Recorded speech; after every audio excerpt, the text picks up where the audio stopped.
y dirigido por personas siempre de clase alta, de condición sociocultural elevada.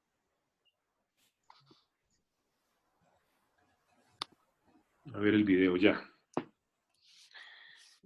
Entonces, pueden escribir algunas causas en cierto desorden.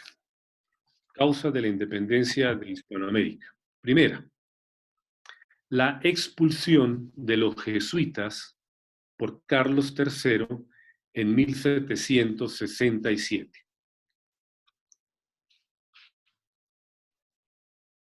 ¿Sí me están escuchando? Sí, señor. ¿En 1900 qué? 1767. La primera causa, la expulsión de los jesuitas por parte del rey Carlos III en 1767. 1757. 67. 1767. Perdón, 1767. Bien. Eso por ir en orden cronológico, no necesariamente en orden de importancia. Segunda, la ambición de los criollos. La ambición de los criollos.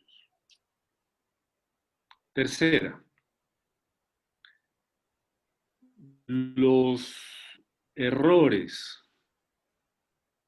de la política de los reyes de España, de los gobernantes de España, no de los reyes, de los gobernantes de España. Cuarta,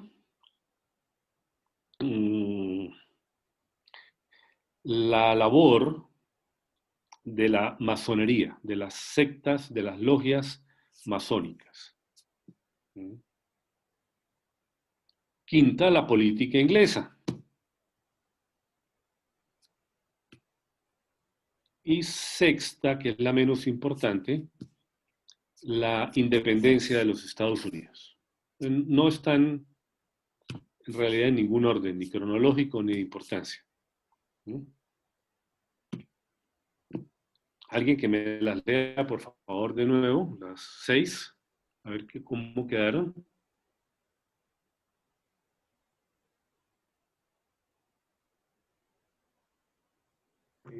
La primera, la expulsión de los jesuitas Sí. por Carlos III en 1767. ¿Aló? Sí. La segunda, la ambición de los criollos.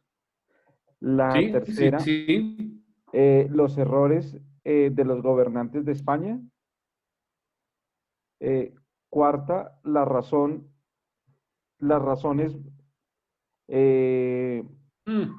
Ahí no escucho nada. ¿Ahí me escucha? Aló. Hola. Las razones masónicas. Entrecortado. Aló. Aló. Las logias, la influencia de las logias masónicas, de la secta de la masonería. La razón de la masonería. No lo escucho muy mal. La cuarta, la labor de las sectas masónicas. La quinta, la política inglesa. Y la sexta, la independencia de los Estados Unidos. Bueno, entonces vamos con la expulsión de los jesuitas. La Compañía de Jesús, que había hecho tanto bien en América, sobre todo entre los indios, en todas las clases sociales, entre los criollos y entre todas las clases sociales, pero especialmente entre los más pobres, entre los más necesitados, fue expulsada de España. La Compañía de Jesús fue expulsada de España por el rey Carlos III en 1767. O sea, expulsada de España y de todo el imperio español, de todas las provincias de ultramar. Ese fue un golpe tremendo para los antepasados y especialmente para los pueblos aborígenes, ¿no?, que quedaron sin protectores. Pero además fue un autogol de la corona. El rey Carlos III con eso se desprestigió. Por primera vez, un rey de España quedaba mal ante su propio pueblo. La gente creía que los reyes eran prácticamente infalibles, que no se equivocaban. Y esta expulsión de los jesuitas fue una equivocación terrible, cuyos efectos se vieron, no inmediatamente, pero sí muy pronto, y que dejó a los habitantes de América, sobre todo a los de América, más que a los de España, completamente desconcertados. De manera que fue una causa de desprestigio de la autoridad real. Esa es la primera causa cronológica por la fecha, 1767. Para seguir el orden cronológico voy a la sexta, que es la menos importante, la independencia de los Estados Unidos, que se produjo una década después de la expulsión de los jesuitas. Y esa independencia de los Estados Unidos fue apoyada por el gobierno español. Los españoles, los reyes de España, el gobierno español apoyó a los próceres de los Estados Unidos, a Washington, Hamilton, Franklin, a toda esta gente a independizarse de Inglaterra, ¿no? Y este es un pretexto para que los criollos de Sudamérica digan, ah, bueno, si España ayudó a los norteamericanos a separarse de Inglaterra, pues nosotros también tenemos derecho a separarnos de España. Pero es un pretexto, no es, son procesos completamente distintos que no tienen nada que ver el uno con el otro. ¿Sí? Entonces esa es una causa de mucho menor importancia.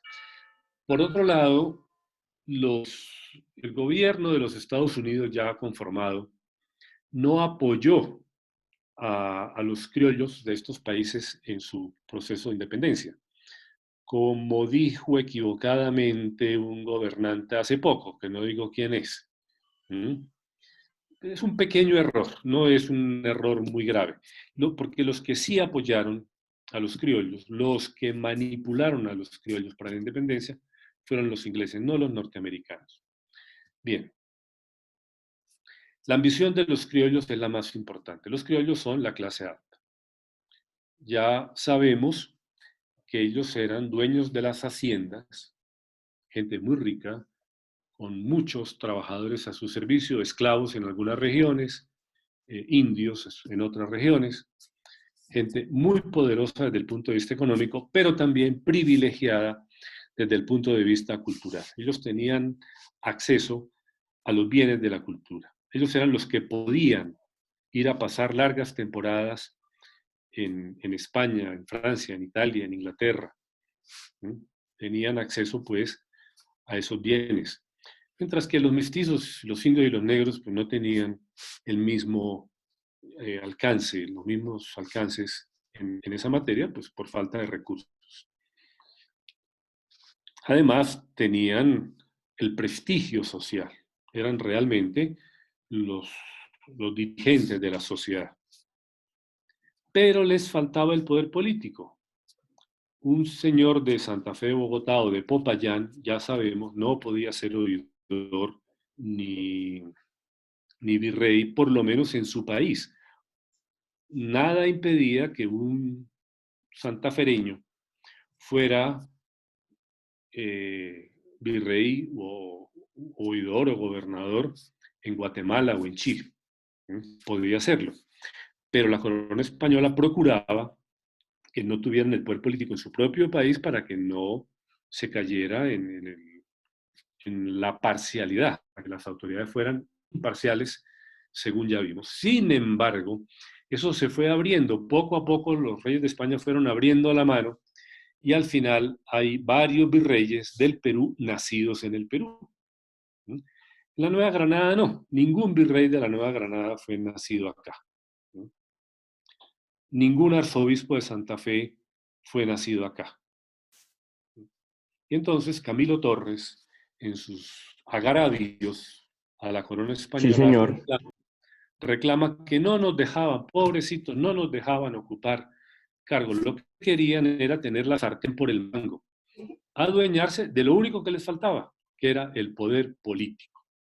¿Mm? Y el pretexto ideológico es la Revolución Francesa. La Revolución Francesa es el triunfo del liberalismo, con el lema libertad, igualdad, fraternidad. Pero ¿qué libertad y qué igualdad y qué fraternidad? ¿Qué es lo que significan esos tres términos?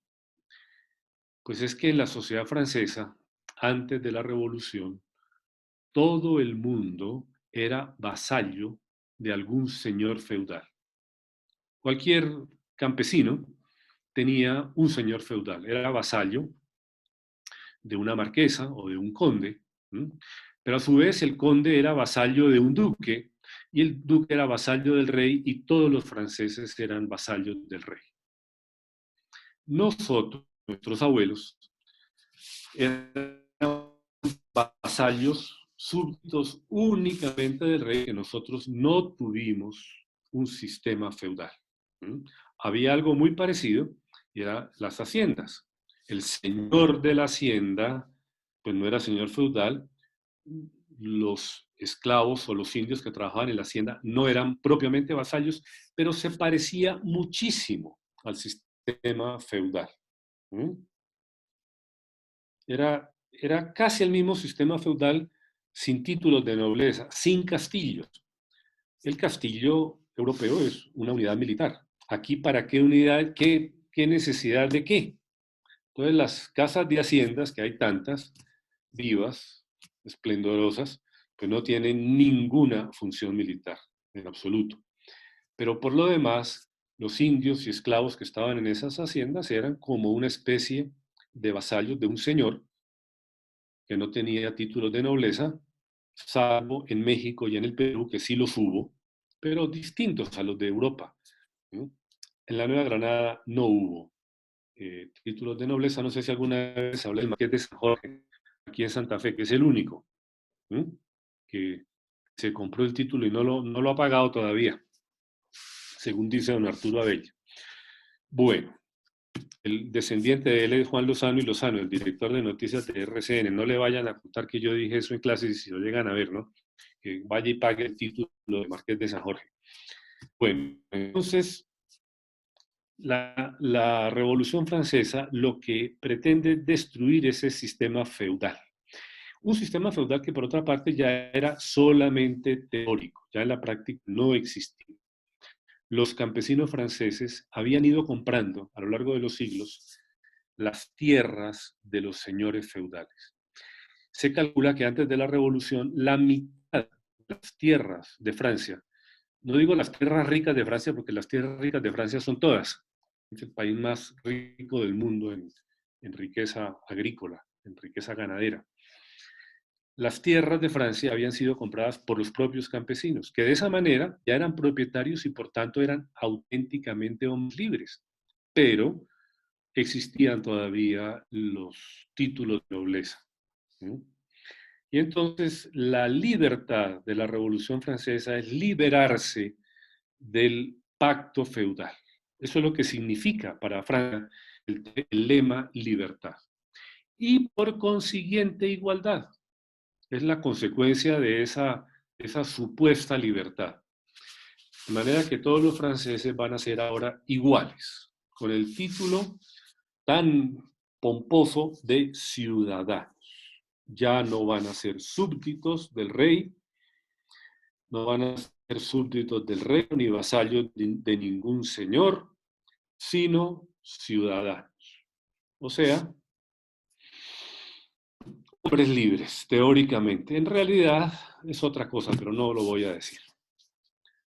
Porque me están grabando y prefiero que no quede eso registrado. ¿Sí? Y la fraternidad, si nunca la he entendido, ¿qué es lo que llaman fraternidad en el lema de la Revolución Francesa? Ese sí es un término masónico, porque la masonería es una fraternidad. Entre ellos se tratan de hermanos. ¿Mm? recuerden la bandera francesa, azul, blanco y rojo.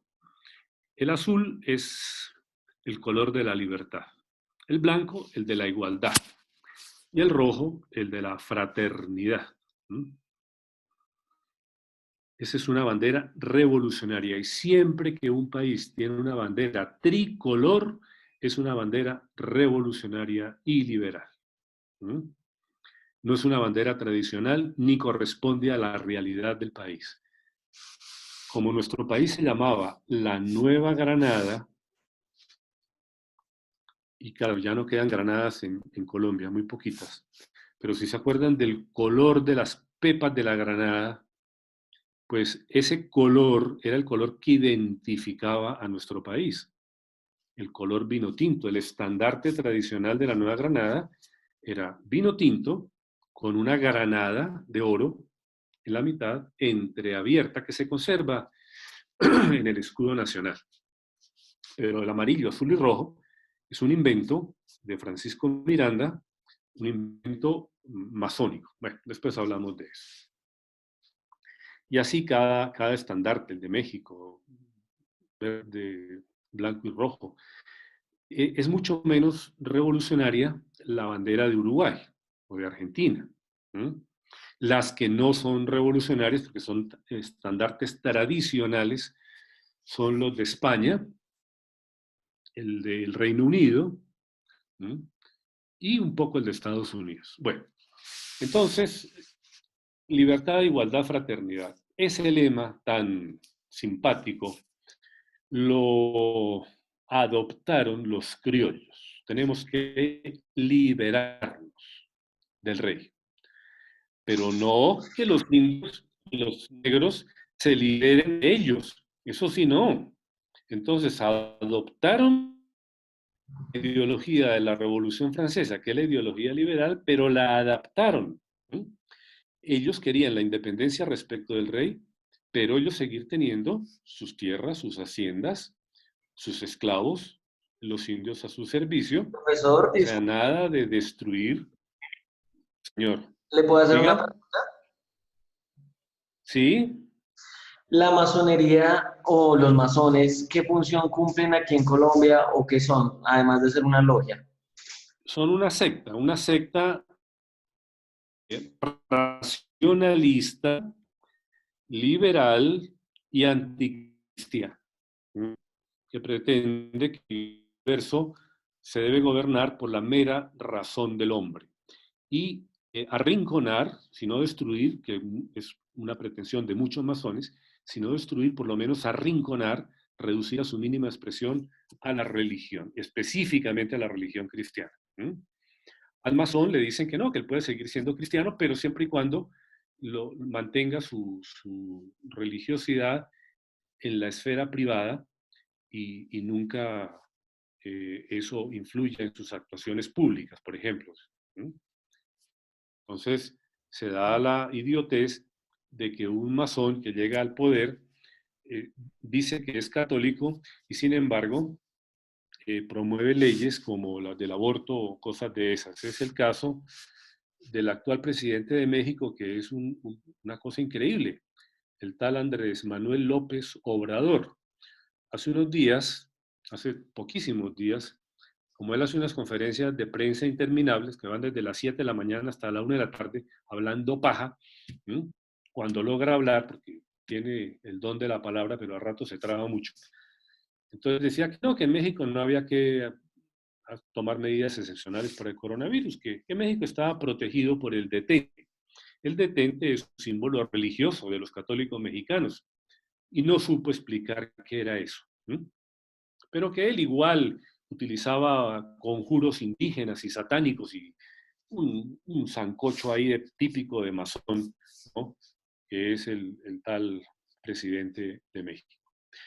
México es un país donde la masonería ha sido impresionantemente poderosa y ha gobernado durante 100 años, ¿no?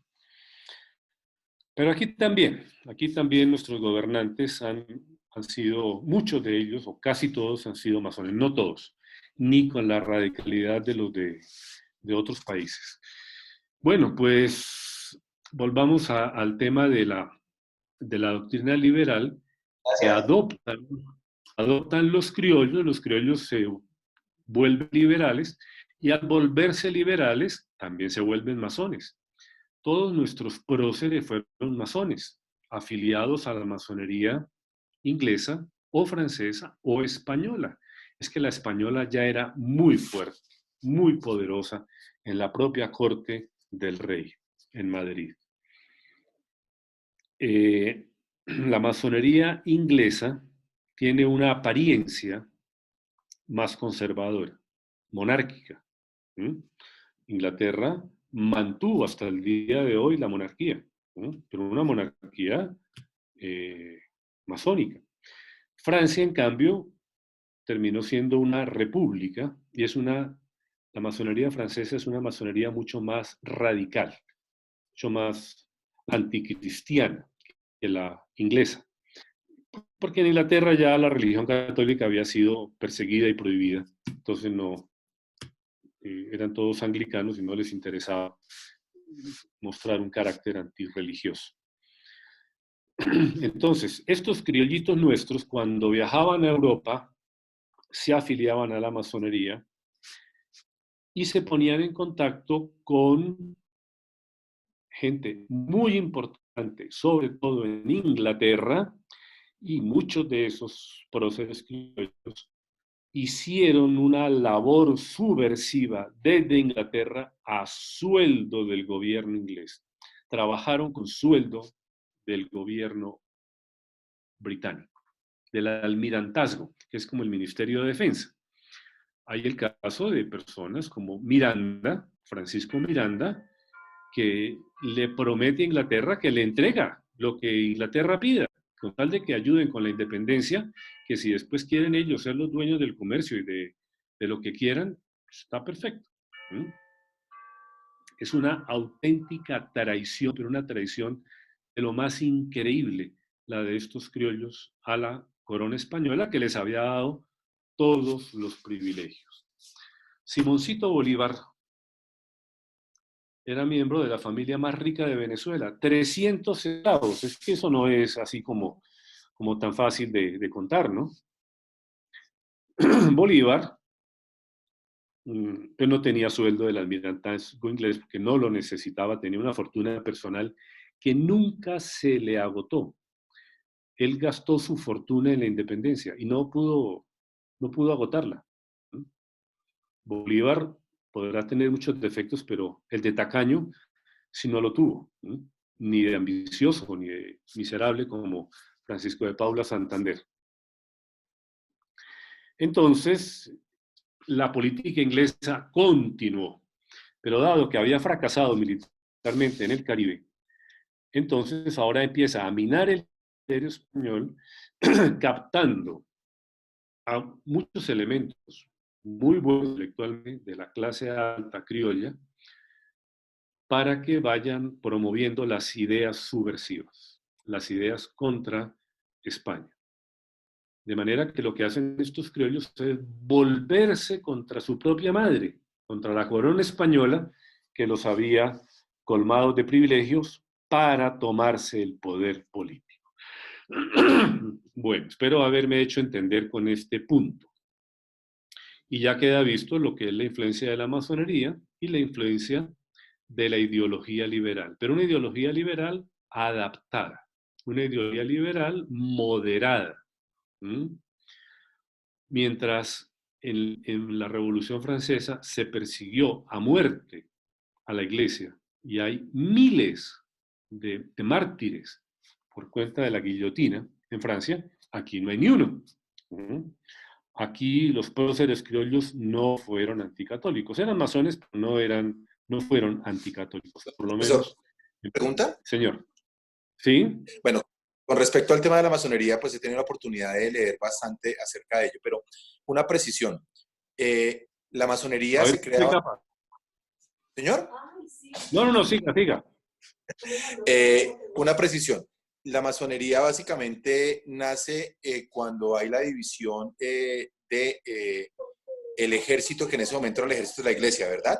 Y ellos se disgregan y empiezan a crear, digamos, lo que dice usted, unas sectas que son básicamente ocultas, donde pues hay varios brazos de esa masonería, que son los Rosacruces, que son los Skull and Bones, bueno, que son, digamos, varios, digamos, como que se fragmenta el tema religioso y básicamente ellos empiezan a ser perseguidos por la misma iglesia para ser asesinados, y de ahí es donde vienen, digamos, que muchas creencias acerca de la masonería.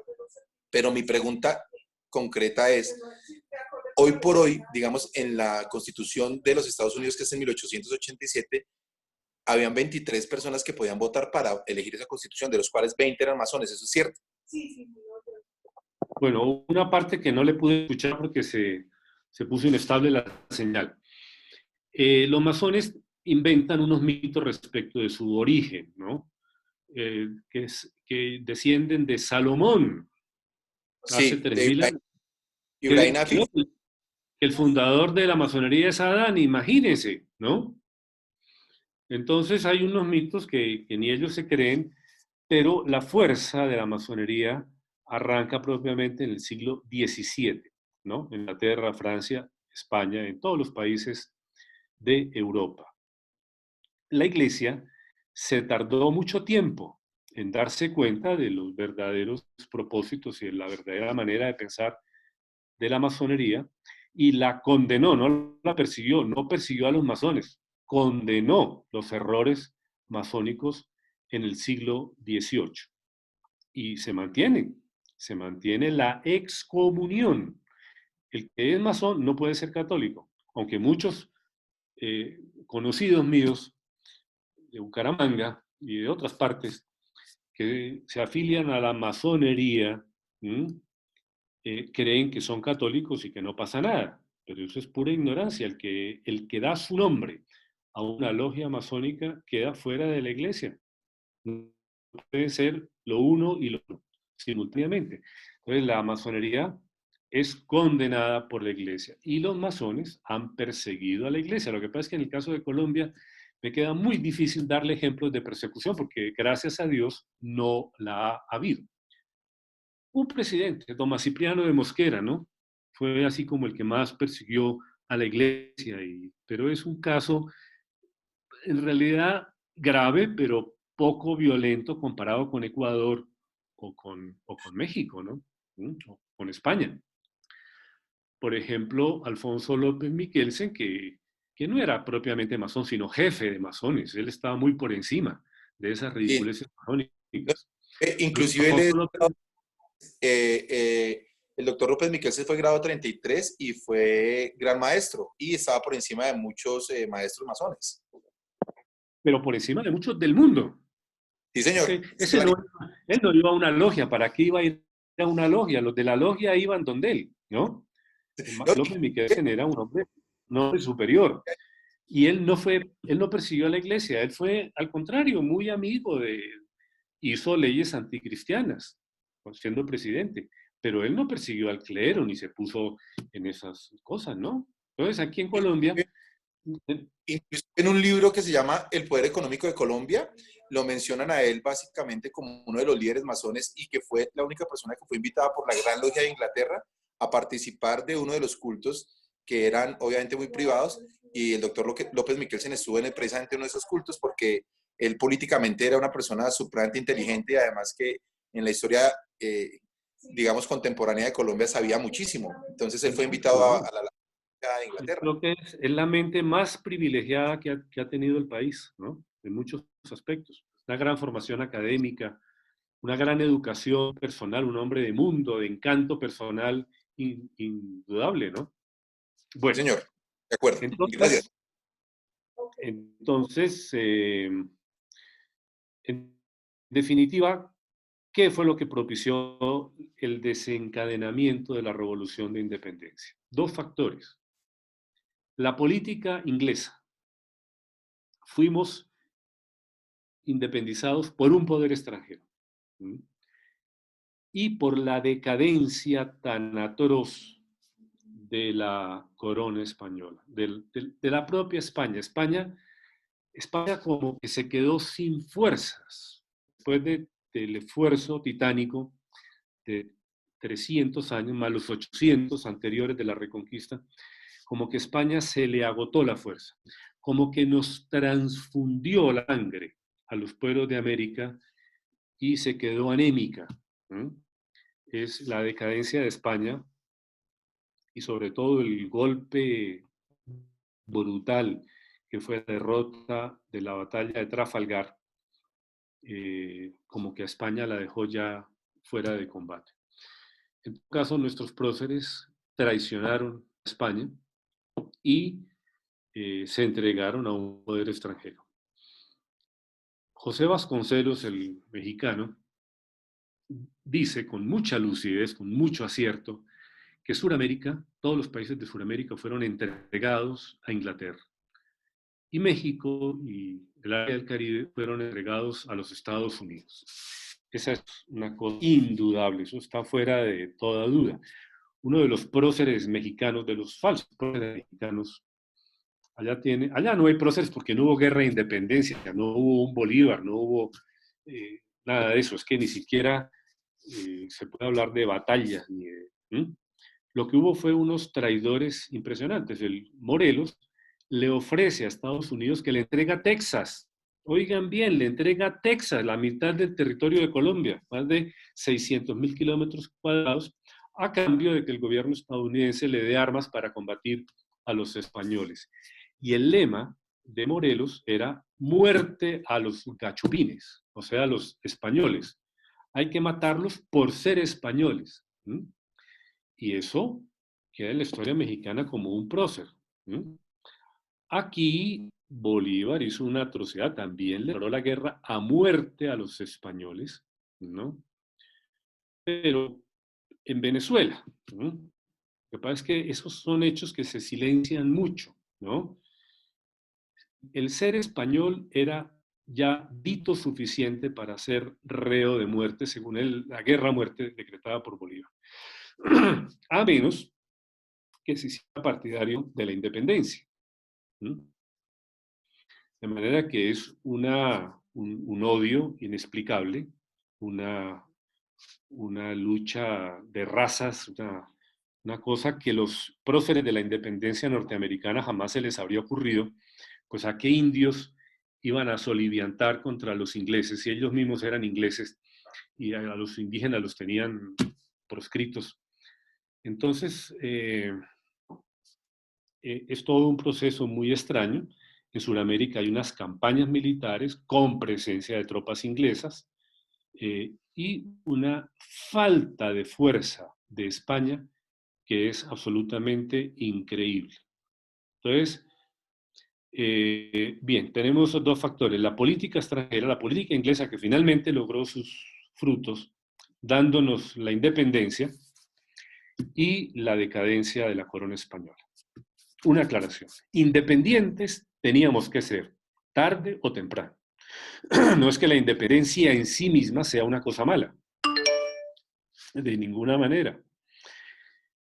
España había creado unos países y esos países habían crecido, pero no habían alcanzado la madurez suficiente para la independencia. De lo que dice López Miquelsen, y lo dice Vasconcelos también, es que la independencia fue antes de tiempo, prematura y mal hecha. Esas sí son dos argumentos irrefutables, muy mal hecha, comparada con la independencia de Brasil que veremos después.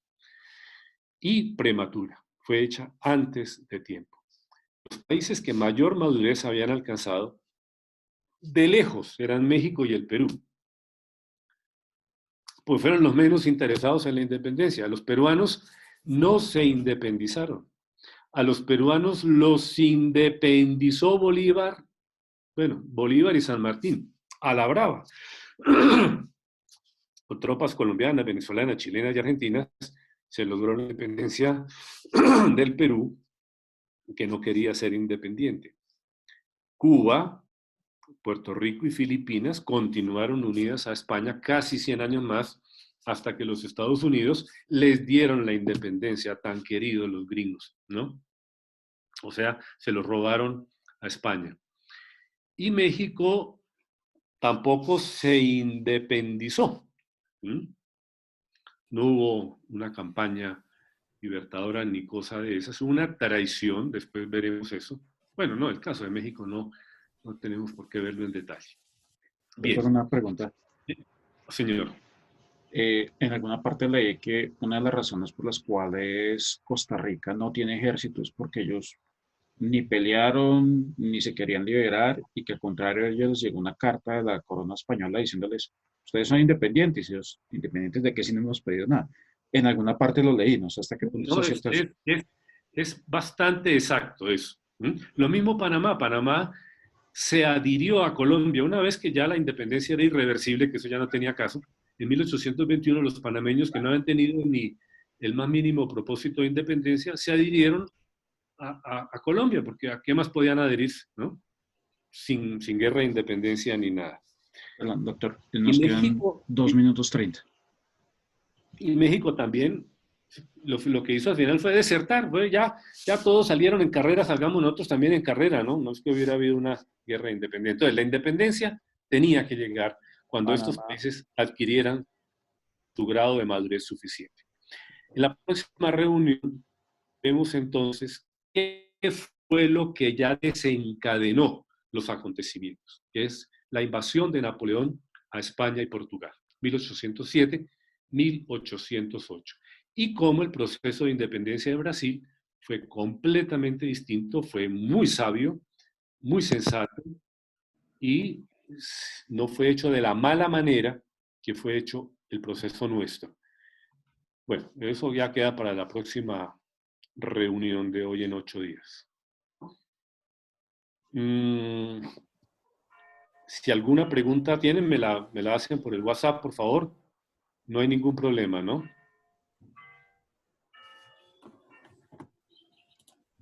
Bueno, doctor, muy amable, muchísimas gracias. ¿Hay preguntas ahora? Bueno, muchas gracias. Saludos al doctor Crowley. Muchas gracias. Muchas gracias, profe. Hasta luego. Bueno, Que esté bien, hasta luego. Hasta luego. Hasta luego. Hasta luego.